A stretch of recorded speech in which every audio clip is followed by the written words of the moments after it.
Nama Rabiah al-Adawiyah dalam jagat dunia tasawuf cukup melegenda. Selain seorang wali perempuan, ia juga dijuluki Syahidatul Ishqil Ilahi, wanita yang syahid oleh kerinduan ilahi.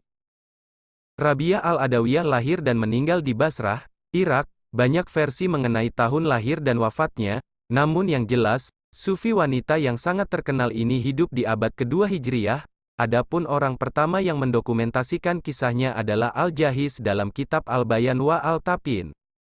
Dr. Rashid Salim Al-Jarrah pernah menulis tentang biografi Rabiah al-Adawiyah ini. Disebutkan bahwa kehidupan pahit Rabiah sudah ia jalani sejak masa kecil ketika sang ayah meninggal dan ia tak punya apa-apa untuk mencukupi kebutuhan hidupnya. Dari situ kemudian dikisahkan Rabiah menjadi seorang budak. Walaupun memang belum ditemukan sumber bagaimana awal mula dan sebab ia menjadi seorang budak. Ketika menjahit budak, Rabiah memiliki majikan yang zolim. Kemudian hari majikan tersebut menjualnya pada seorang lelaki yang ternyata lebih dalim lagi. Pada suatu malam, sang majikan baru ini mendengar suara menggema dalam rumahnya. Ia lalu keluar kamar mencari dari mana sumber suara, yang ternyata bersumber dari kamar Rabiah. Kedua matanya lalu melihat hal yang tak dapat ia cerna dengan akal. Majikan itu takjub karena melihat dan mendengar Rabiah yang sedang bermunajat dengan memancarkan cahaya iman. Keesokan harinya, sang majikan langsung membebaskan Rabiah dari status budaknya.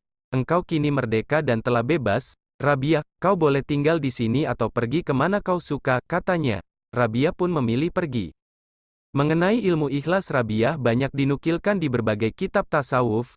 Ia dikenal dengan keikhlasannya dalam beribadah hingga tak ada lagi di relung hatinya untuk takut terhadap neraka ataupun mengharap surga.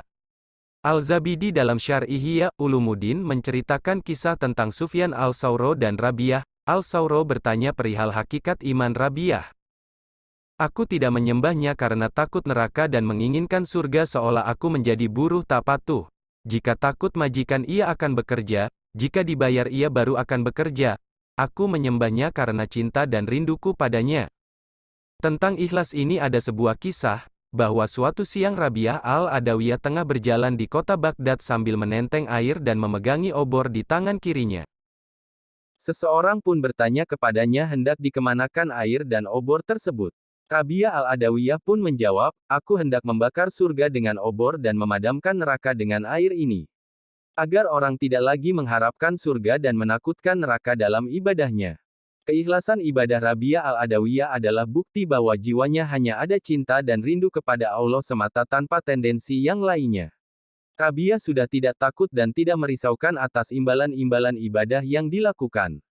Baginya, mencintai, menjalankan perintah dan mendekat kepada Allah adalah segalanya. Allah berfirman dalam Al-Quran Surah Ar-Ra'd ayat 28-29 berbunyi.